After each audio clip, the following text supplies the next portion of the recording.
Good morning बच्चों। मैं doctor Lakshmi Tiwari, Hindi विभाग, मरवारी कॉलेज, रांची। बच्चों, मैंने पिछले क्लासेस में आप लोगों को पढ़ाई थी यशपाल की व्यंग्यात्मक रचना लखनवी अंदाज, और उसके बाद का पाठ है गद्य का मानवीय करुणा की दिव्य चमक, जिसके लेखक हैं सर्वेश्वर दयाल सक्सेना। तो सर्वेश्वर दयाल सक्सेना द्वारा लिखित यह पाठ मानवीय करुणा की दिव्य चमक फादर कामिल बुल्के पर लिखा गया एक उत्कृष्ट संस्मरण है। यह जो शीर्षक है बच्चों, मानवीय करुणा की दिव्य चमक, यह कहानी नहीं है, यह एक संस्मरण है जो कि फादर कामिल बुल्के पर आधारित है। यह संस्मरण स्मृतियों से बनता है और स्मृतियों की विश्वसनीयता उसे महत्वपूर्ण बनाती है। फादर कामिल बुल्के पर लिखा सर्वेश्वर जी का यह संस्मरण इस कसौटी पर एकदम खरा उतरता है। अपने को भारतीय कहने वाले फादर बुल्के का जन्म बेल्जियम के रेम्स चैपल शहर में हुआ, जो गिरजों, पादरियों, धर्मगुरुओं और संतों की भूमि कही जाती है। परंतु उन्होंने भारत को अपनी कर्म भूमि बनाया। फादर बुल्के एक सन्यासी थे, परंतु पारंपरिक अर्थ में नहीं। तो बच्चे, आप लोग भी सुना होगा फादर बुल्के का नाम, और हमारे यहाँ झारखंड में रांची शहर में भी उनके नाम पर लाइब्रेरी है, जो कि आप सब जानते होंगे। तो सर्वेश्वर जी का फादर बुल्के के अंतरंग संबंध था, यानी जो हमारे लेखक हैं सर्वेश्वर दयाल सक्सेना का अंतरंग संबंध था फादर बुल्के से, जिसकी झलक हमें इस संस्मरण में मिलती है। लेखक का मानना है कि जब तक राम कथा है, इस विदेशी भारतीय साधु को याद किया जाएगा तथा उन्हें हिंदी भाषा और बोलियों के अगाध प्रेम का उदाहरण माना जाएगा। इस पाठ में फादर बुल्के के व्यक्तित्व एवं कृतित्व का एक संक्षिप्त परिचय भी मिलता है।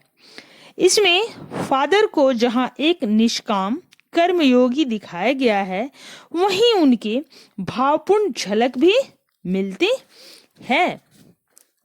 तो आगे हम लोग देखते हैं इस पाठ में, यानी यह जो संस्मरण है मानवीय करुणा की दिव्य चमक, इसमें क्या है।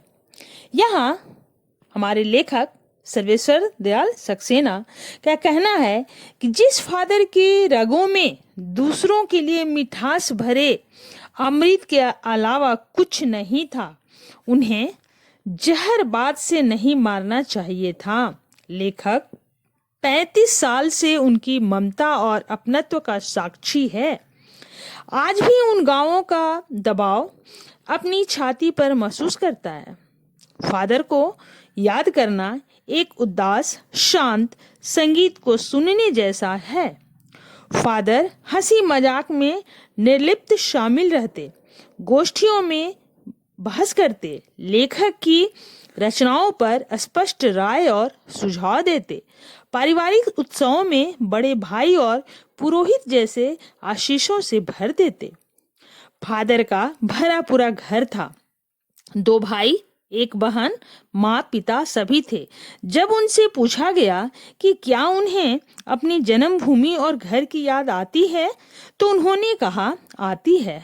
फादर अक्सर माँ की स्मृति में डूब जाते थे। अपने पिता और भाइयों से उन्हें विशेष लगाव न था। भारत में बस जाने के बाद वे 2-3 बार अपने परिवार से मिलने गए थे। इंजीनियरिंग के अंतिम वर्ष की पढ़ाई छोड़कर फादर बुल्के धर्म गुरु के पास गए और कहा कि मैं संन्यास लेना चाहता हूँ। इसके लिए उन्होंने भारत जाने की शर्त रखी। उनकी शर्त मान ली गई और वे भारत आ गए। जेसुइट संघ में 2 साल धर्माचार की पढ़ाई करने के बाद वे 9-10 वर्ष तक दार्जिलिंग में पढ़े। बाद में कोलकाता से बीए और इलाहाबाद से एमए किया। प्रयाग विश्वविद्यालय के हिंदी विभाग में रहकर सन 1950 में अपना शोध प्रबंध रामकथा उत्पत्ति और विकास पूरा किया। उन्होंने मातरलिंक के प्रसिद्ध नाटक ब्लू बर्ड का हिंदी रूपांतर नीलपंछी के नाम से किया। बाद में सेंट जेवियर्स कॉलेज रांची में हिंदी तथा संस्कृत विभाग के अध्यक्ष हो गए। उन्होंने वहीं अपना प्रसिद्ध अंग्रेजी हिंदी कोश तैयार किया तथा बाइबिल का अनुवाद भी किया। वे वहीं बीमार पड़े, पटना आए, फिर दिल्ली आए और 47 वर्ष देश में रहकर 73 वर्ष की जिंदगी जीकर इस दुनिया से विदा हो गए। फादर बुल्के रिश्ता बनाते थे तो तोड़ते नहीं थे। वे जब भी दिल्ली आते तो समय निकालकर जरूर मिलते। हिंदी को राष्ट्रभाषा के रूप में देखने की उन्हें बड़ी चिंता थी। हिंदी वालों द्वारा हिंदी की उपेक्षा पर दुखी भी होते। वे दिल्ली में बीमार रहे। 18 अगस्त 1982 को सुबह 10 बजे निकलसन कब्रगाह में धरती की गोद में सुलाने के लिए पहले उन्हें कब्र से ऊपर लिटा दिया गया। रांची के फादर पास्कल तोयना के द्वारा अंतिम संस्कार कराया गया। उस क्षण रोने वाले की कमी नहीं थी। उनकी स्मृति किसी यज्ञ के पवित्र अग्नि की तरह आजीवन बनी रहेगी। धन्यवाद।